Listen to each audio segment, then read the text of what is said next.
Bueno, hoy nos acompaña Eustoquio Contreras. Fue constituyente en el año 99, fue varios periodos diputado a la Asamblea Nacional, es abogado, coordinador del Movimiento Independiente por Venezuela. Eustoquio, bienvenido.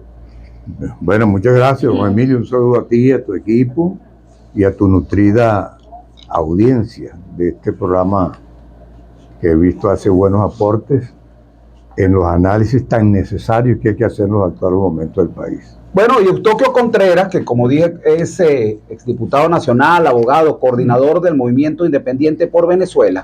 Bueno, vamos a estar conversando diferentes temas de actualidad, pero primero, Eustoquio, dinos qué es el Movimiento Independiente por Venezuela, si forma parte, si es de la oposición, si es un partido que forma parte de la plataforma. Habla un poquito del Movimiento Independiente por Venezuela. Muy bien. Mira, mujeres y hombres que tuvimos muchos años militando en los partidos políticos, nos dimos cuenta que era necesario buscar nuevos rumbos, nuevos instrumentos para seguir buscando la realización de nuestros ideales de un país democrático, ético en la administración pública, con una moral pública como la que es necesario para encontrar la felicidad material y espiritual colectiva del conglomerado nacional.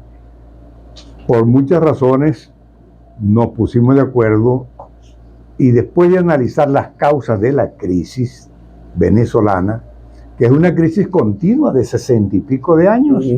Esta crisis no es adeca copellana, ni es de la revolución bolivariana. Esta es una crisis de una acumulación de elementos negativos en la gestión de gobierno y de la dirección política, que va a encontrar como elemento común que todo el que va llegando a Miraflores, eso podemos discutirlo, va dejando el país peor que como lo encontró, en lo social, en lo moral, en lo institucional. Cada quien va poniendo su granito de arena, pero hacia lo mal.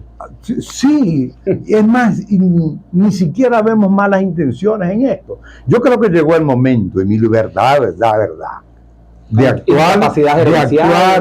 actuar a partir de la observación científica de los hechos, para quedarnos o buscar solución en el objeto del problema, salirnos de los sujetos, que es lo que nos tiene peleando, descalificándonos entre nosotros, cuando la política es un debate de concepciones del mundo y de las cosas, del Estado y de la sociedad. Entonces nosotros convenimos en crear un movimiento independiente, porque no solamente desde las alcaldías, desde los cargos públicos se le sirve un país. Yo creo que a un país se le sirve desde instancias políticas que ayuden a la educación, que ayuden a la participación, que ayuden a los constructos teóricos. ¿Qué es una teoría política? Es un pensamiento estructurado para darle respuesta a los hechos de la sociedad en curso, hechos sociales, morales, políticos, y esa es la contribución que nosotros queremos. ¿El Movimiento Independiente por Venezuela tiene tarjeta, no tiene tarjeta, la está procurando? No, somos un movimiento con figura jurídica de derecho privado, es decir, queremos una asociación civil que no le hemos podido registrar porque ha habido muchos obstáculos. Seguramente. Pero nosotros seguimos actuando. Se define como de centro. Creemos que los extremos ideológicos y los excesos partidistas tienen que ver mucho en la crisis que tiene el país. Yo creo que lo que hay que ser consecuente y leal es con los ideales que tú profesas, con las búsquedas históricas que tú tienes. Y aquí se ha confundido el fin con los medios. Creen que el fin es un partido político, hasta el punto que el que deja de estar en un partido le dicen traidor. No. Si tú eres fiel a tus ideales, a tu ética y a tu compromiso con el país, lo demás es buscar mejores herramientas para tú realizar esos ideales. En todo este tema, este año deberíamos tener elecciones presidenciales. Sí. 2024, ayer se presentó un cronograma con algunas fechas. ¿Cuál es la posición del Movimiento Independiente por Venezuela en todo este tema? ¿Ustedes apoyan a la candidata que salió de las primarias, a María Corina Machado, o tienen un candidato propio? Nosotros no tenemos definido posturas candidaturales. Lo que tenemos es una visión del proceso. ¿Cuál es esa visión? Nosotros creemos que este proceso electoral, amigo, encuentra el país devastado moralmente, éticamente, institucionalmente. Ya tú ves cuál es el perfil de la relación política entre los diferentes actores. El insulto, la descalificación. Hay laboratorios de guerras sucias en el gobierno y en la oposición para descalificar. Aquí ellos creen que aquí gana quien más descalifica a los demás. Ya está bueno. Y este país, en esas crisis continuadas, un elemento común es que todo el mundo convoca en positivo. El liderazgo no convoca al país para construir un modelo de sociedad, un modelo institucional. Lo convoca es para castigar el otro. Y yo creo que eso no le sirve al país. En ese sentido, nosotros vemos como una gran ayuda la vigencia del Pacto de Barbados. Ajá. El Pacto de Barbados es muy importante, que aunque todo lo que allí está contenido también lo está en la Constitución. Está en la Constitución. Bueno, por algo se hizo el pacto, porque es una manifestación de voluntad. El Pacto de Barbados no es otra cosa que decir vamos a cumplir la Constitución. Vamos a cumplir la Constitución. Por eso es que cuando tú ves apetitos en contra de la vigencia del Pacto de Barbados, podrías llegar rápidamente a la conclusión que también hay apetitos para violar la Constitución. Y yo creo que eso no debe ser así.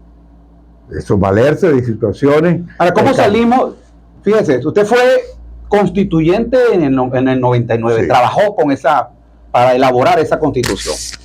Esa constitución, que en principio tuvo muchas críticas por parte de la oposición, bueno, después se entendió que ha sido un instrumento importante que rige las reglas de nuestra sociedad.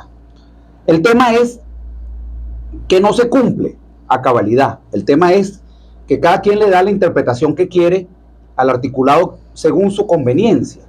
Y entonces cuando tenemos un partido, Tokio, yo a veces digo, por ejemplo, pongo el ejemplo de que tú estás jugando contra el gobierno fútbol, y entonces el gobierno puede meter gol con las manos, y tú le preguntas al árbitro, y el árbitro no fue gol, porque el árbitro juega con el gobierno.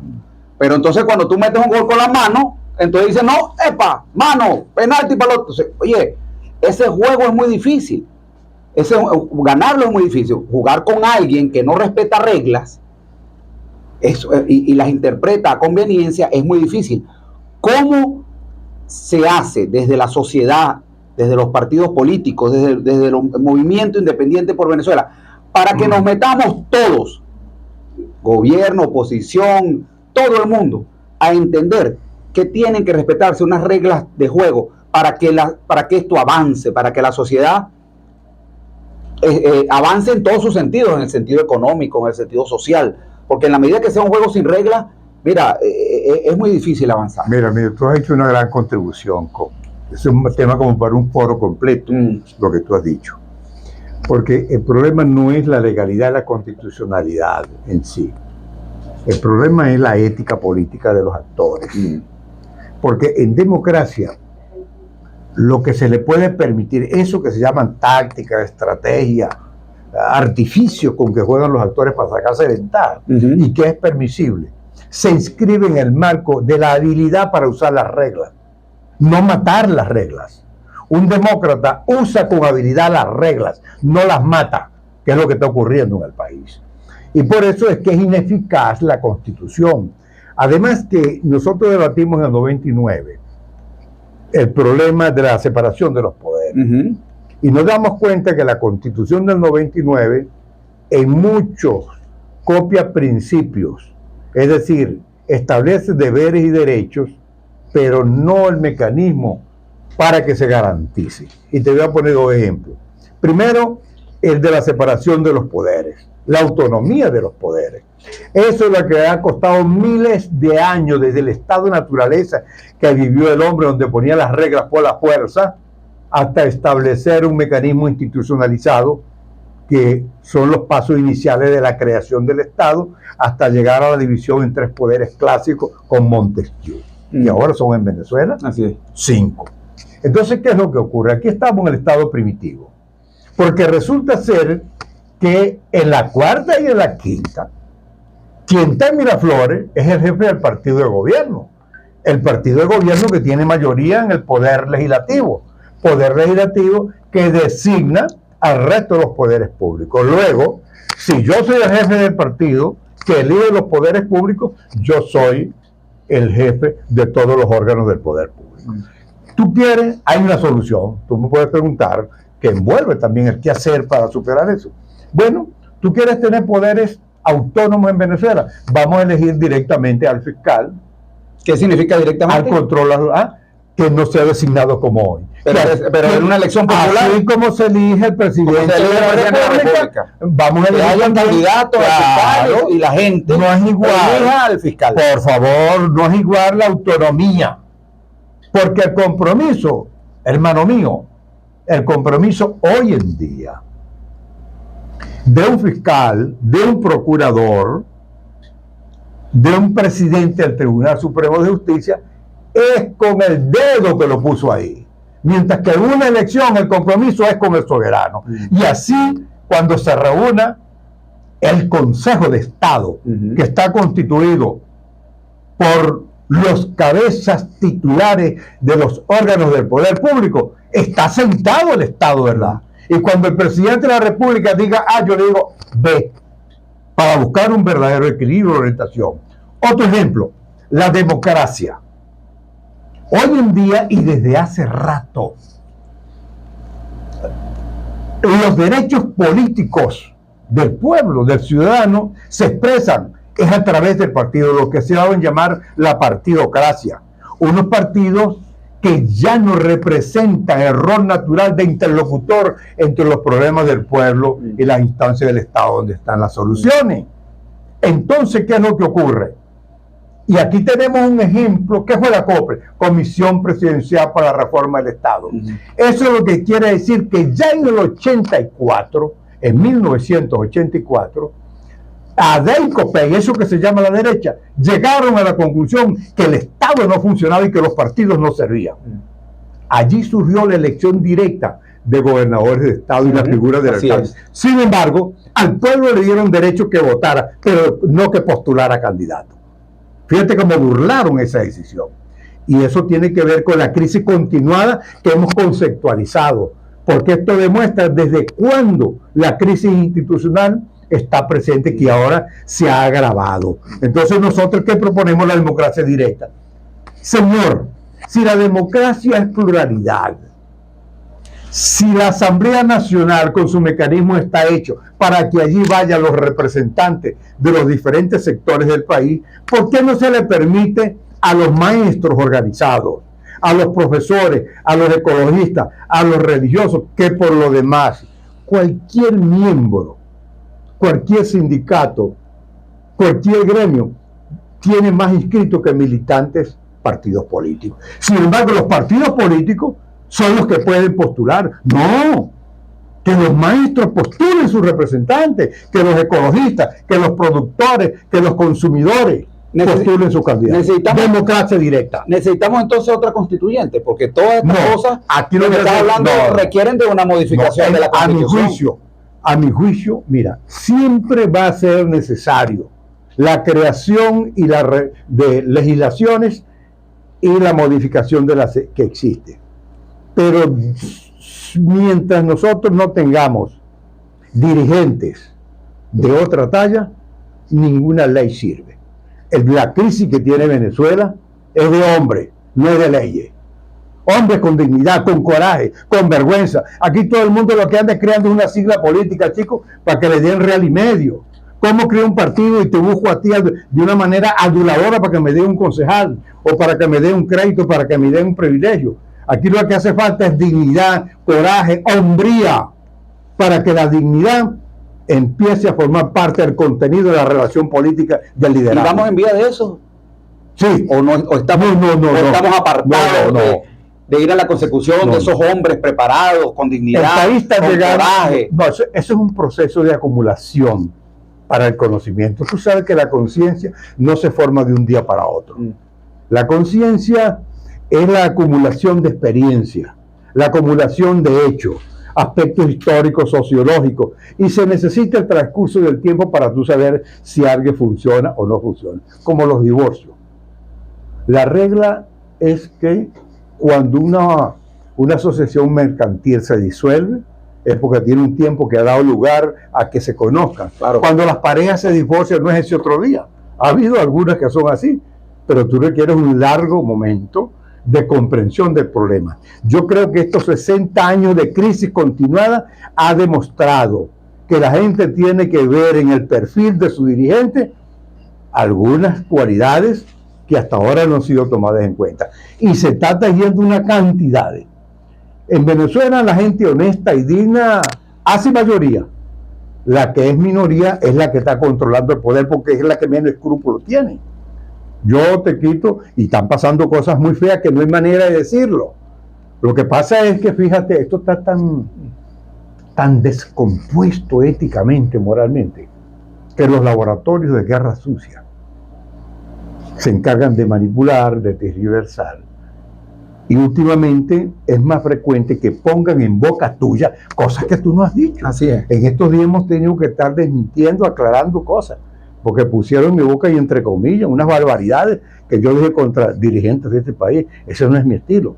Porque para empezar, yo no creo en el aspecto subjetivo del problema. Yo creo en el aspecto objetivo del problema. Incluso he ido más lejos todavía.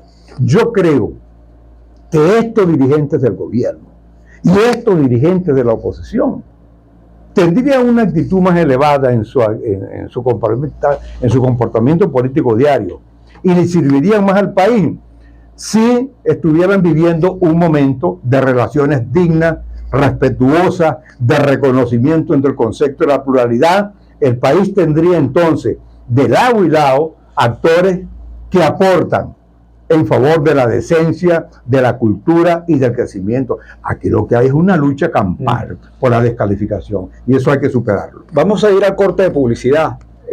Aquí nos escriben, buenas tardes, nadie gana con dictadores. Vamos a ir al corte de publicidad. Eustoquio, cuando regresemos, quiero que me digas, ¿cómo vislumbran ustedes en el movimiento independiente por Venezuela, tu persona, el futuro en Venezuela? Nosotros pareciera que inexorablemente vamos a tener unas elecciones este año. Esas elecciones son una competencia y pueden pasar varias cosas. Número 1, puede ganar Maduro nuevamente. Número 2, puede ganar la oposición. Puede ganar en la figura de María Corina si la habilitan. Puede ganar en la figura de alguien que no habiliten, que ella designe, o alguien que haya un consenso. Bueno, son muchas las aristas de lo que puede pasar. Yo quisiera que tú, sin ánimo de ponerte de pitonizo, pero que, bueno, yo tengo una idea de lo que pienso, por dónde van los tiros, cómo va la cosa, me explique cómo están ustedes viendo el futuro de Venezuela a partir de esas elecciones del 2024. Vamos a ir al corte de publicidad y al regreso más de Conversando con Emilio, hoy con Eustoquio Contreras, ex constituyente de 1999, exdiputado nacional, abogado y coordinador del Movimiento Independiente por Venezuela. Ya regresamos. 1:37 minutos, estamos de regreso conversando con Emilio, hoy con Eustoquio Contreras, constituyente de 1999, exdiputado nacional, abogado, coordinador del Movimiento Independiente por Venezuela.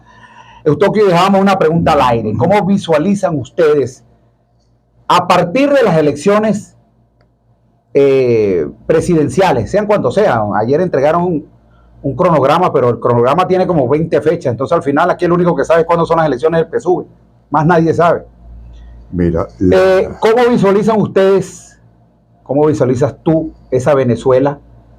Y no sé, porque es un análisis con diferentes aristas, ¿no? Porque puede ganar el presidente Maduro, ciertamente, puede ganar la oposición, puede ganar la oposición con María Corina si la habilitan, puede ganar con otra persona por si no la habilitan, en fin, es todo un panorama muy complejo. Pero como país, con todas esas aristas, ¿cómo lo visualizas? Mira, nosotros nos hemos ocupado bastante de ese tema y desde el punto de vista de la estructura lógica de una investigación científica o aproximada a las técnicas de investigación, hay que caracterizar la crisis, estudiar sus fuentes para tú ver hacia dónde se producen los nuevos escenarios. Empiezo por decirte que desde el punto de vista lógico, el país amanecerá el 2025, dependiendo de cómo sea el desempeño de las elecciones en lo que resta de este año. Y ahí nosotros vemos muchos enredos. Aquí puede pasar de todo. Y si queremos hacer un análisis, llamando las cosas por su nombre, te podríamos explicar en qué consiste nuestras aprehensiones, nuestro estado de duda, nuestras preocupaciones. El problema está en que hay una debilidad muy fuerte en las instituciones. La institucionalidad de Venezuela hoy en día, pública, las instituciones públicas, son muy débiles, que no son capaces de someter la conducta de los actores del gobierno y los actores de la oposición. Y por eso es que tienen que ir a una negociación. Eso te demuestra. El que no quiera creer, entender la debilidad, vaya a una cosa. ¿Por qué tienen que irse a negociar fuera de Venezuela y dentro de Venezuela la oposición si las leyes están claritas? ¿Y por qué se da eso que tú y yo hemos coincidido aquí, de que ese pacto de Barbados? ¿Para qué es el pacto si allí está contenido lo que está vigente en la Constitución? Sí. Eso te explica. Un pacto para decir vamos a cumplir la naturaleza de la crisis. La naturaleza de la crisis. Entonces, el problema está que esto se enrumba por la vía de los hechos. Y es el problema, una manifestación del estado primitivo en que estamos. Porque la constitucionalidad y la legalidad. Y aquí tenemos otro ejemplo. ¿Qué hace la Asamblea haciendo una consulta? Si eso le corresponde al Consejo Nacional Electoral como poder autónomo. Entonces se utilizan las instituciones para distraer políticamente en función de ganar posicionamiento. Tú tocabas un aspecto muy importante que es el nombre María Corina. Mira, el problema está en que todavía falta mucho. María Corina todavía tiene alzadas en el sistema jurídico venezolano.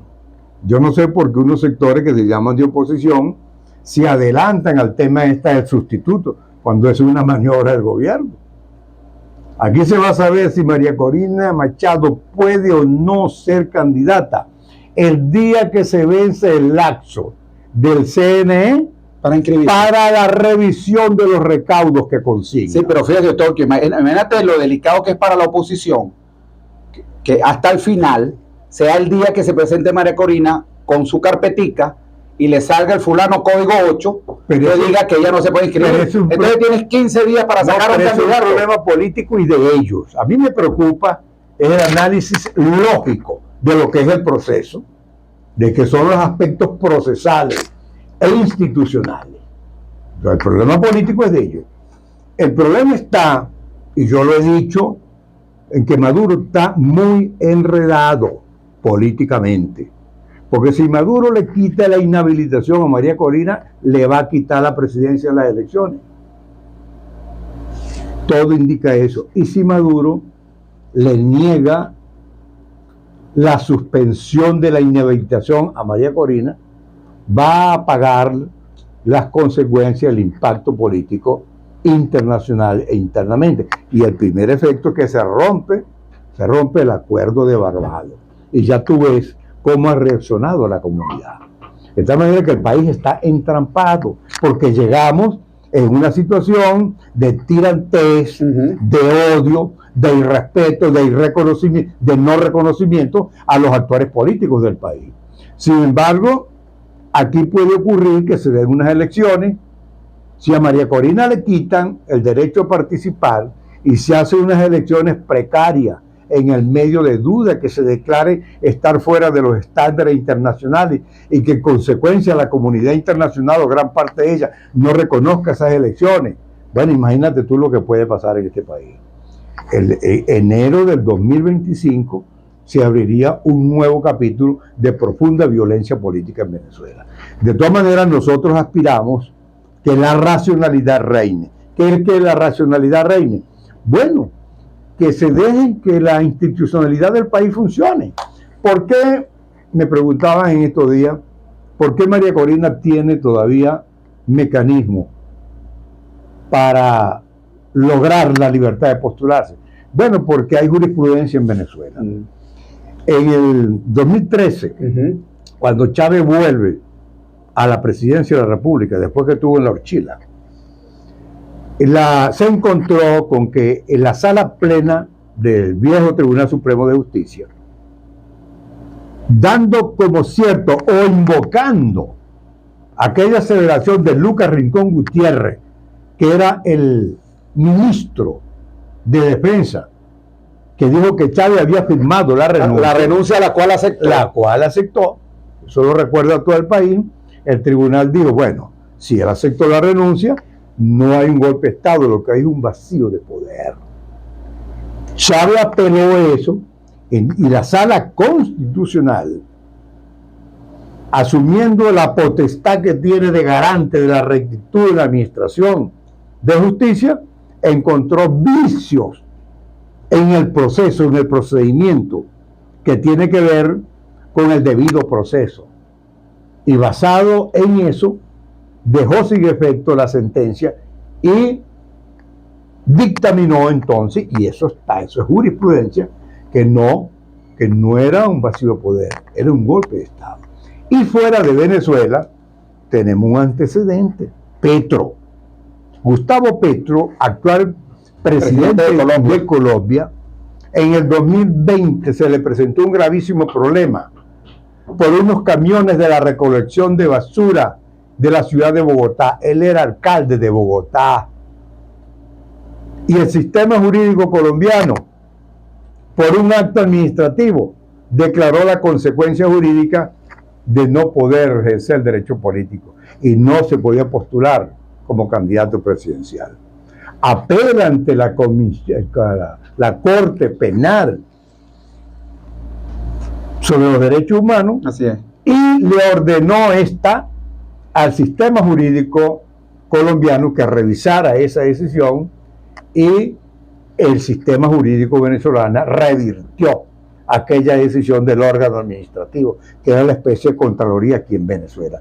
Gustavo pudo ejercer el derecho a postularse y entonces logró la presidencia de la República. De tal manera que hay muchos caminos hacia adelante, pero si queremos apartar ese tema, porque esos son los derechos de María Corina y ella sabrá si los ejerce o no, lo cierto es que este es un proceso que debe seguir adelante lo más apegado posible al mandato constitucional y a las leyes, porque de esa manera es que nosotros podemos llegar al día de las elecciones a una decisión respetable dentro y fuera del país. Pero eso está seriamente amenazado por los sesgos que estamos viviendo. Claro. Por ejemplo, aquí hay situaciones concretas. ¿Cómo crees tú que está el estado de ánimo político y social de un país? ¿Cómo crees tú que está la vigencia y la fuerza de la constitucionalidad y legalidad de un país donde previo a las elecciones se han judicializado problemas internos de 15 partidos que han terminado quitándole las siglas a uno y dándoselas a otro? ¿Cómo es posible, o será pura casualidad, que todo líder político que va levantando la cabeza lo inhabilita? No, chicos, así no se puede dirigir un país. Y uno asume la responsabilidad, sí, pero uno es dirigente. Pero no estamos hablando cosas que son mentiras, claro, a menos que se crean que eso es normal. Se está irrespetando en cierta forma el derecho que tiene la gente de elegir a cualquier persona. No puede ser, así no puede ser, ¿vale? Así no puede ser. Y eso no se le puede aceptar ni a un hermano ni a la madre de uno, porque al fin y al cabo, políticamente hablado, la madre de uno es la patria. Y eso te obliga. Tú no puedes, como dirigente político. Yo desearía no tener esta edad, ni esta carrera política, ni la obligación moral de ser un hombre honesto frente a lo que está pasando. Porque yo vengo con Chávez, lo que queríamos era otra cosa. Y vamos a seguir luchando por esto. Pero un país así no puede conducirse. ¿Qué era lo que se quería y qué era lo que tenemos, y qué es lo que tenemos? Nosotros surgimos con Chávez a la cabeza para corregir los males de la Cuarta República. Y yo tengo que hacerme una autocrítica. Yo no me arrepiento de mis actuaciones políticas, porque yo me he rectificado. ¿Entiendes? Yo he visto ¿Cómo se desvió un proyecto en el que creí? El que me dio no fui yo, el que se dio fue el proyecto. ¿Qué nos planteamos nosotros? Una democracia transparente, una ética, una honestidad administrativa. Nosotros nos planteamos una decencia pública. Nosotros nos planteamos un modelo ideológico político basado en una planificación centralizada, sustentada sobre una clase obrera organizada. ¿Y dónde está eso? El primer socialismo que yo veo en el mundo sin clase obrera, sin planificación. Esto se ha desdibujado. Yo podría decir que el peor gobierno de derecha que ha tenido Venezuela es el de Nicolás Maduro. Es un gobierno de derecha totalmente. Las empresas, aquí está privatizado todo, aquí es impuesto para todo, aquí los trabajadores no aparecen por ninguna parte, aquí no hay planificación, esto es un gran desorden. Ahora, ¿cómo haces tú para no reconocer y decir esto? Habrá que correr los riesgos. Porque el político, chico, al fin y al cabo es como el médico. Es más, yo creo que un buen político, un político honesto, es un médico político para los problemas de la sociedad. Y así como un médico cuando vino la pandemia, bueno, se exponía a la muerte al hacer contacto con tu paciencia. Bueno, un político honesto tiene que desafiar conscientemente y con humildad política cualquier riesgo en aras de ser honesto de la manera como percibe su país. Y hacemos esto actuando que conste en el campo objetivo del problema. Ni siquiera, ya te acababa de decir que nosotros creemos que incluso estos actores de gobierno y de oposición, porque son capaces, podrían darle más al país en otras reglas de juego. Una regla de juego decente, de respeto mutuo. Porque recuerda tú que la capacidad y la inteligencia de los hombres puede estar al servicio del bien y del mal. Nosotros, nuestra lucha en el movimiento es que rescatemos los valores de la decencia política, de la seriedad, de la responsabilidad, que vayamos al debate de las ideas, que no nos dé miedo reconocer los defectos de las políticas públicas y el fracaso de la sociedad en lo económico, en lo social y en lo moral. Porque lo primero que tú tienes que hacer para corregir un problema es sopesar la existencia del problema. Porque si tú crees que todo está bueno, normal, exitoso, bueno, ¿para qué te vas a corregir? No, nuestra sociedad tiene un gravísimo problema dentro de una crisis continuada que tenemos calificado, que compromete por igual a todos los que han gobernado de diferentes signos ideológicos. Y te voy a poner un ejemplo. Estamos en Miranda, porque se pongan bravos algunos compañeros míos. Es la falsa ideológica, y por eso somos de centro y estamos debatiendo eso. Se supone que la ideología son los rieles éticos, morales, intelectuales, científicos para actuar, para disponer las instituciones públicas. Yo voy a hacer una pregunta aquí en Miranda. ¿Cuál es la diferencia entre el gobierno y la gobernación del estado de Miranda del socialcristiano finado Mendoza de Copey, que gobernó 2 veces, y ese marxista-leninista que es el compañero Diosdado Cabello? Pero te lo voy a poner más acá. ¿Cuál es la diferencia entre el gobierno socialdemócrata neoliberal de Enrique Capriles y la gestión del gobierno de izquierda y socialista actual de Héctor Rodríguez? Nada más. La misma hegemonía partidista, la misma corrupción, la misma improvisación, el mismo ventajismo partidista, las calles abandonadas, la delincuencia, paternalismo de Estado con fines de control social. Entonces, ¿para qué sirven las ideologías? De tal manera como se está interpretando. Esta es una crítica filosófica, si se quiere. Porque la ideología lo que busca es una verdad en el comportamiento que debe desplegar quien la invoca para la gestión pública. tenemos que meter el bisturí a fondo a las comprensiones de estas contradicciones, por mucho que moleste a algunos compañeros. Si le vamos a hacer honor a nuestra condición de dirigente para buscar los problemas del país, y usando el paralelo conceptual que te dije frente al médico de la sociedad y el político como médico de los problemas de esa sociedad, debo decirte otra vez, ¿qué es lo que hace el médico cuando llega alguien con una infección? No, chico, le pone un poquito, duerme un poquito con anestesia, pero va a la profundidad de la infección, saca toda la parte descompuesta, le hace una cura profunda, aunque sea dolorosa, para que el cuerpo vuelva, para fortalecer los mecanismos de defensa. Eso es lo que le hace falta a Venezuela. Desde luego. Una cura profunda, aunque sea dolorosa. Aunque sea dolorosa, donde los políticos tenemos que actuar con honestidad, sin tenerle miedo a más nada, porque esa es la función. Y este país requiere de eso, y para eso hay gente. Pero tenemos los dirigentes que rectificar. Aquí hay mucha comodidad, mucho cálculo burocrático. Aquí hay mucha improvisación, aquí hay muchas maneras de ver las cosas inmediatamente, mucho inmediatismo por el interés burocrático. Gente que ven algo malo no lo critican porque se me echa a perder, o puedo perder el privilegio que tengo, o dejar de alcanzar el que aspiro a tener. No, eso no es.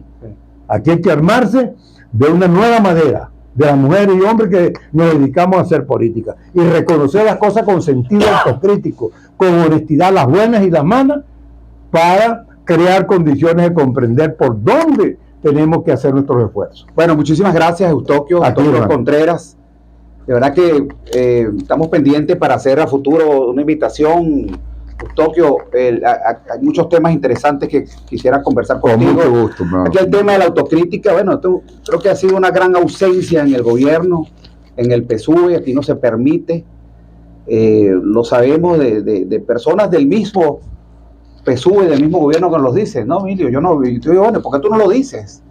Tal crítica, no, yo lo digo, me votan. Entonces no hay una autocrítica. Pero eso es lo que implica que hay un proceso de maduración colectiva en el país. Sí, pero la gente sabe, pero llega como la autocrítica es sana. Además, es como cuando uno dice, mira, voy a hacer una crítica constructiva, ya uno está alertando que es una crítica, pero que es una crítica para ayudar. Bueno, mientras en el gobierno no exista la autocrítica, no haya la revisión, por supuesto, se seguirán cometiendo los mismos errores que la gente le está cobrando, porque esa ausencia ahora de popularidad tiene que ver con la no rectificación a tiempo de muchos errores que se están cometiendo durante algunos años. Así que bueno, sí, señor. Muchísimas gracias, Eustoquio Contreras, exdiputado, abogado, y las personas que se conectaron a la radio o al programa por las redes tardíamente. Les recuerdo que este programa va a estar en YouTube. Ustedes colocan Conversando con Emilio, entrevista a Eustoquio Contreras, y encontrarán este y todos los programas.